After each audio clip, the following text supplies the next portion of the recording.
আমি বিষয়টা বুঝলাম না। আপনারা কোকো কোলা বয়কট করেছেন, আলহামদুলিল্লাহ, ভালো কথা।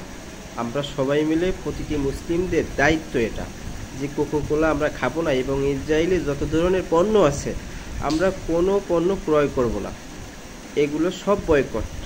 তবে কোকো কোলাগুলো যে আপনারা বয়কট করেছেন, এগুলো দোকান থেকে কিনে তারপরে আপনারা ঢেলে ঢেলে বয়কট করতেছেন, এটা আবার কোন ধরনের ভাই? এটা তো অপচয় হচ্ছে।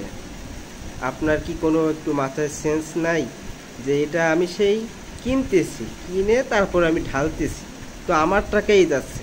কোকো কোলার এখানে সেখানে যে খালি বোতলগুলো আছে, এই বোতলগুলোর মধ্যে দরকার পানি ঢেলে তারপরে আপনারা দেখান যে আমরা এগুলো বয়কট করতেছি, কিন্তু কিনে ভাই হুদাহুদাই ঢেলে ফেলিয়েন না, এটা আমাদের টাকাই অপচয় হচ্ছে।